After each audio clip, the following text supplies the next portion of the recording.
Welcome everybody to the second episode of Renegade Wrestling Review. Tonight we are going to be doing our WrestleMania 34 predictions. I am your host Gina J, and let's dive right in.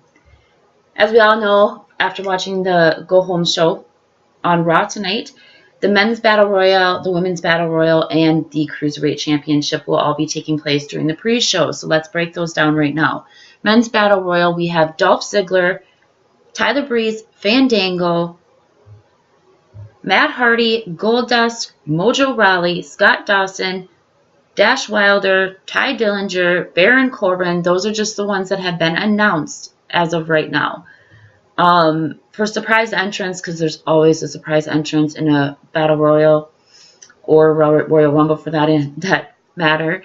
But for the Battle Royal, surprise entrances, I think might be Andrade Cien Almas would be a really good one. I know he has a match at TakeOver on Saturday night, but I do very, very much, as I discussed in the TakeOver prediction show, I very much believe that he is going to be dropping the title to Aleister Black because Almas has been rumored to be getting called up very, very quickly, so I could definitely see us seeing him.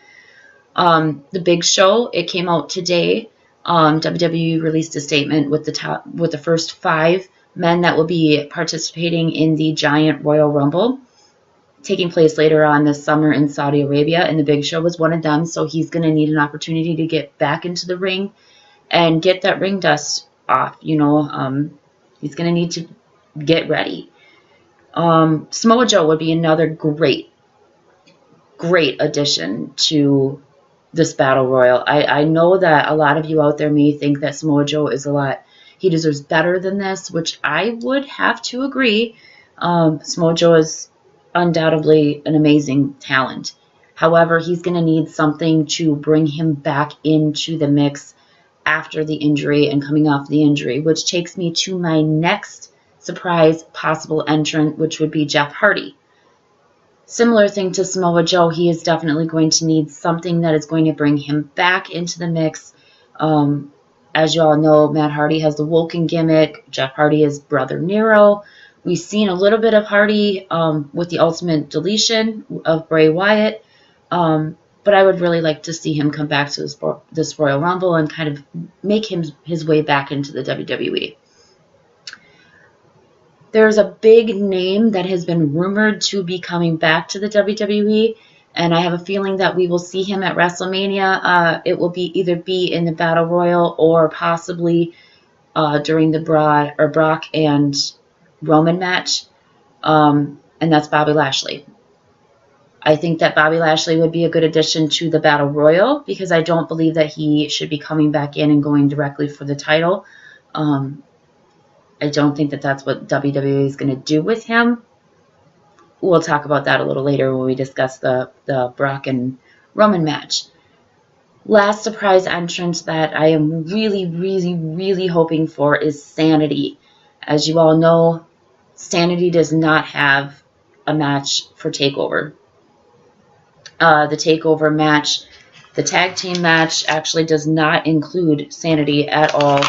As we discussed the other day, as we all know, the TakeOver match actually does not include Sanity. It includes Undisputed Era, the Authors of Pain, Roderick Strong, and Pete Dunne. There is no Sanity in that mix, with the exception of Killian Dane, who is fighting for the North American Championship. Sanity has been rumored to be getting called up very, very shortly here, so I am really hoping that they either debut them during the Men's Battle Royal. If not then at least at the Raw or SmackDown after WrestleMania. They're a huge popular group in NXT, so of course it's going to be a huge pop if they come out at any of these 3 shows. As for the winner of the Men's Battle Royal, I really have to say that I think it's going to be Dolph Ziggler, just simply because Dolph Ziggler signed back on for a contract with WWE, and there is a reason why he signed back on with the WWE.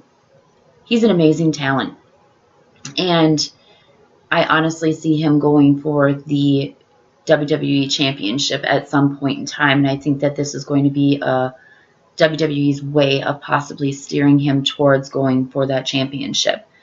Moving on to the Women's Battle Royal, we have Sasha Banks and Bayley. We all know their story right now, and honestly, it's very, very hard to keep positive about their story. It's just so ridiculous. It's so it's hard to stay positive about that. I think that those two are either going to end up eliminating each other, or they're going to be bickering, and then they're going to both get eliminated at the same time. The storyline that they have going with those two, I'm not too fond of it. I realize it's the whole best friend turning on best friend thing, but they already have that going with Nia and Alexa Bliss right now, so I really don't see why they have it going twice. More participants are Becky Lynch, Naomi, Natalya, the Riot Squad, Lana, and I'm assuming Mickie James as well. Surprise entrants for the Women's Battle Royal, I have Billie Kay and Peyton Royce. They have been rumored to be coming up really, really soon here, so I think that there'll be entrants. Nikki Cross, again, like I said with Sanity, I would love to see her. Ivory and Molly Holly. The reason why I say those two is because Ivory, as we all know, is getting inducted into the Hall of Fame this year, and Molly Holly is actually the one that is inducting her, so I honestly think for nostalgia purposes we will see those two come back. As for the winner of that match, I believe that it will be, and a lot of you out there are going to disagree with me, but I'm going to go with Lana.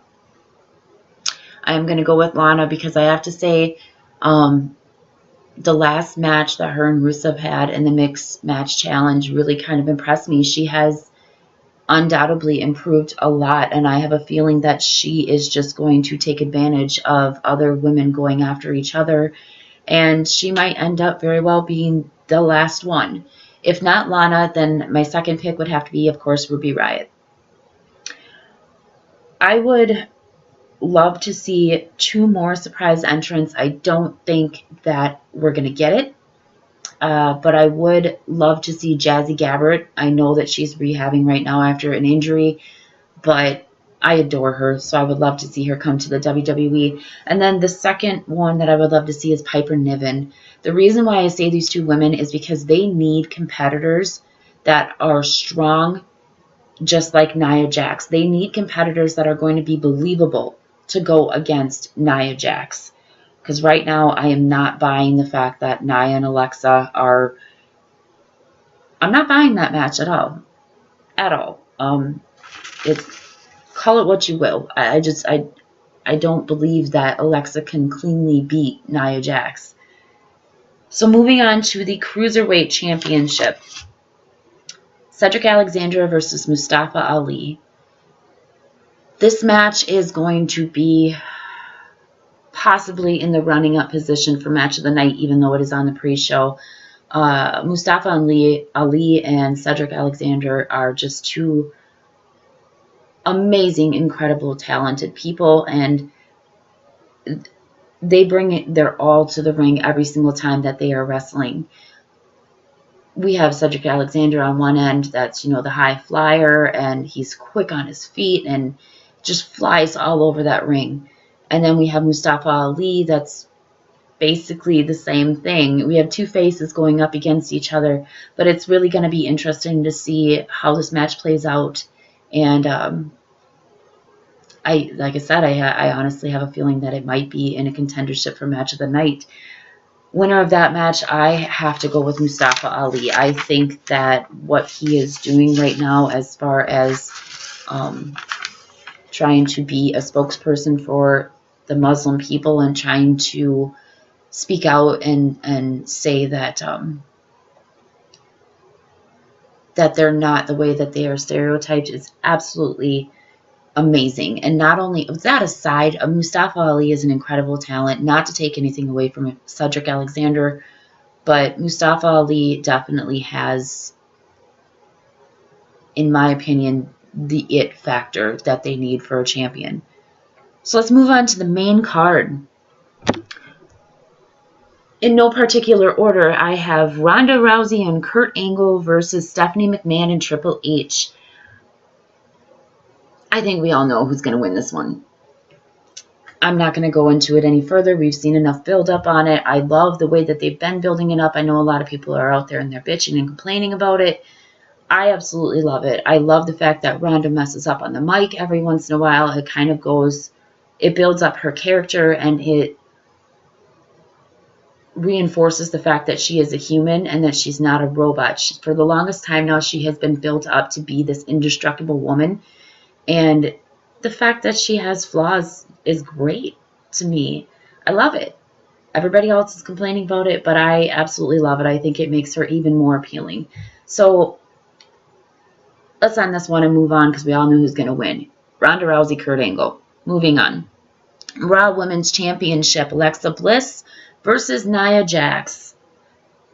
I would love to say Nia Jax is going to win this. I'm really on Nia's side with this one, especially with the way that the storyline's been going. I think that it would almost be necessary with the Mean Girls storyline that they have going on, that the WWE would make Nia be triumphant over Bliss. But as you all know, sometimes we don't get what we want with the WWE, and that's the way it works. They need to not only think about what the fans want, but they need to think about what's best for business and where they're going to go next after this. You know, they can't just think about, oh, well, what are we going to do for Mania?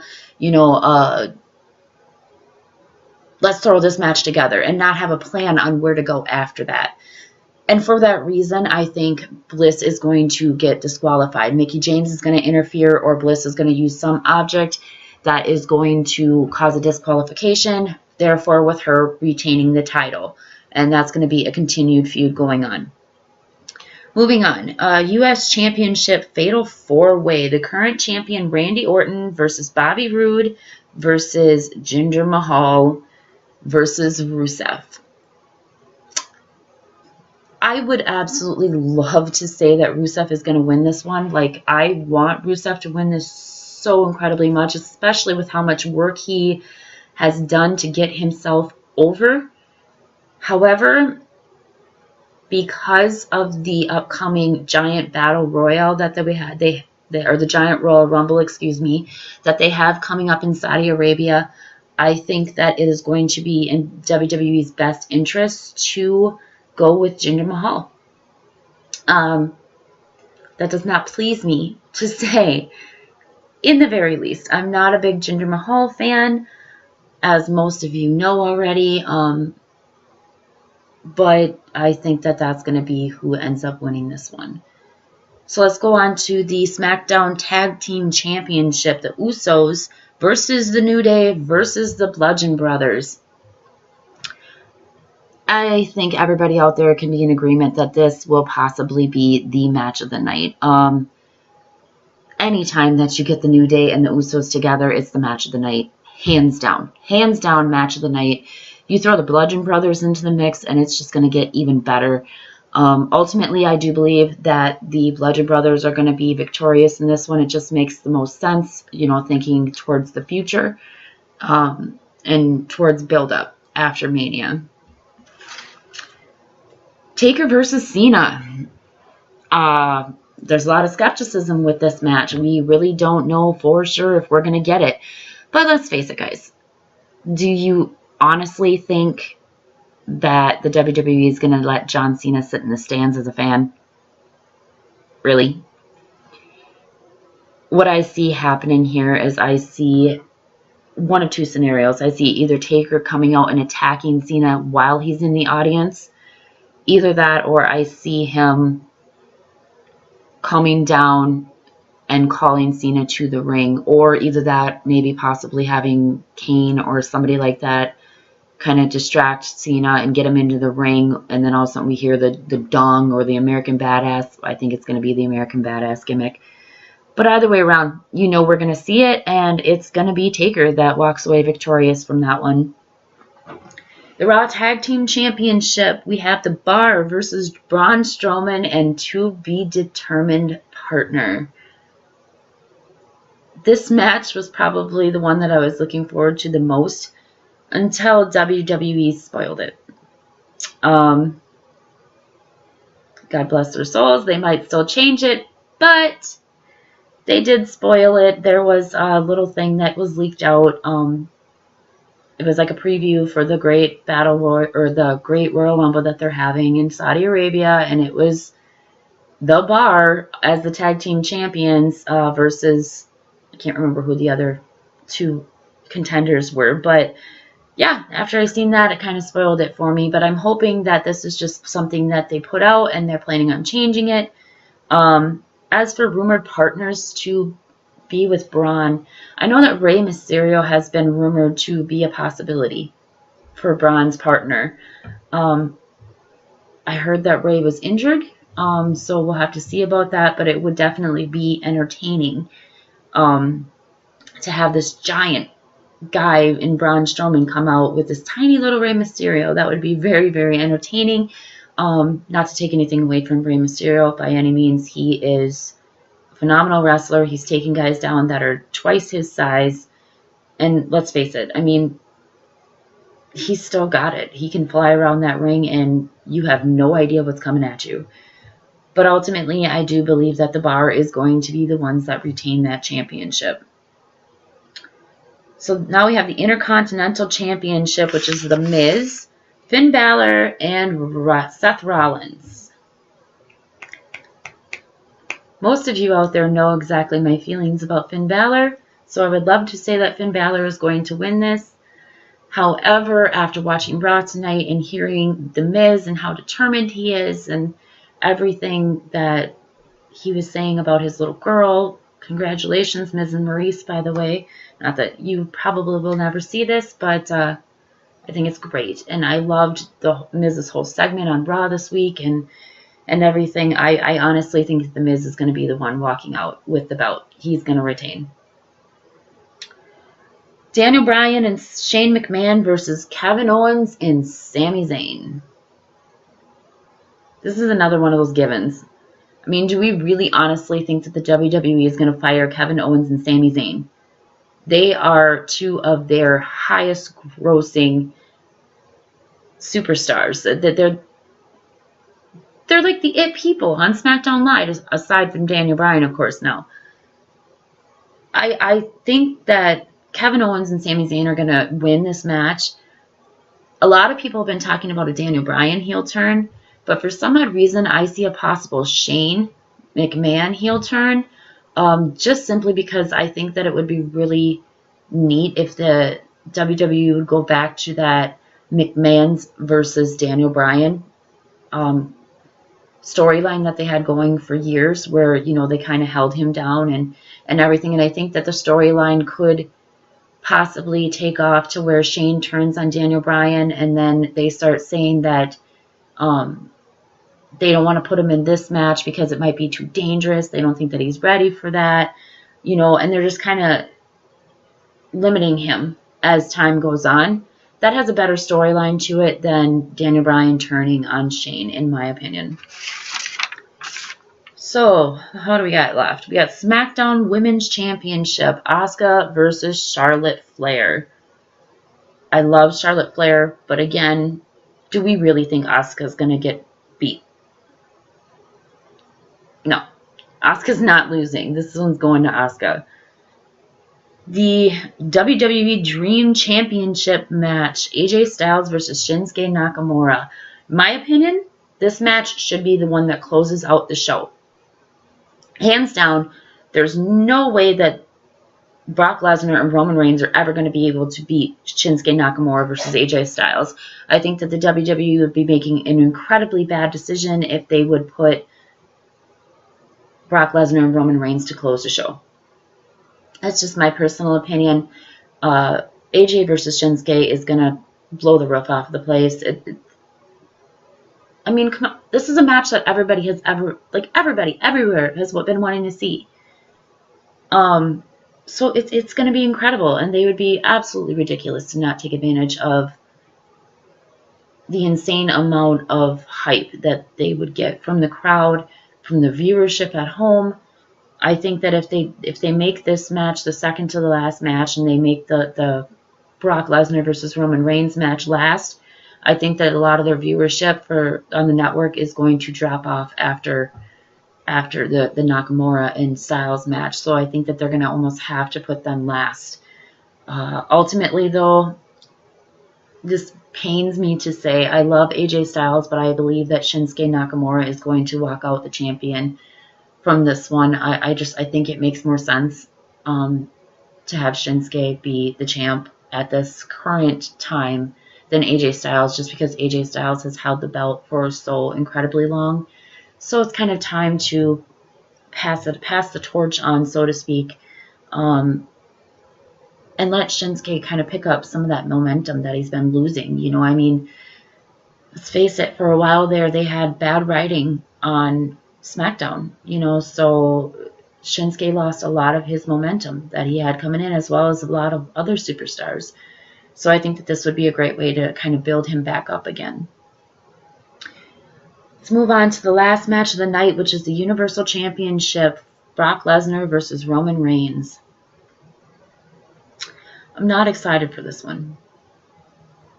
I don't think most people are. Ultimately, I think that Roman Reigns is going to be winning the championship because Brock Lesnar is going back to the UFC. When WWE was in Las Vegas, he was seen walking around town with the guys from UFC, so we know that he's going back there. And also, Paul Heyman has been rumored to be starting up a reality TV series.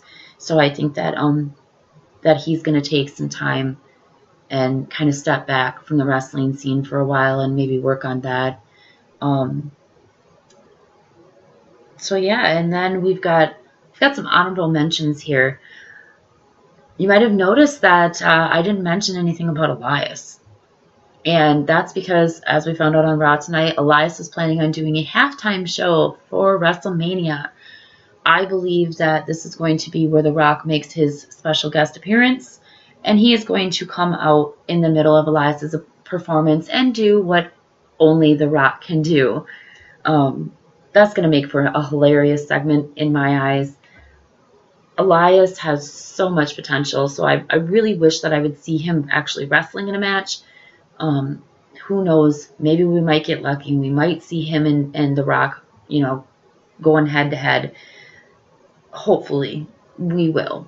But I do definitely believe that The Rock is going to interfere and do his little thing that only The Rock can do. So that ties up the matches for the night. I want to thank you all for joining me tonight, and we will look forward to seeing you for the next Renegade Wrestling review.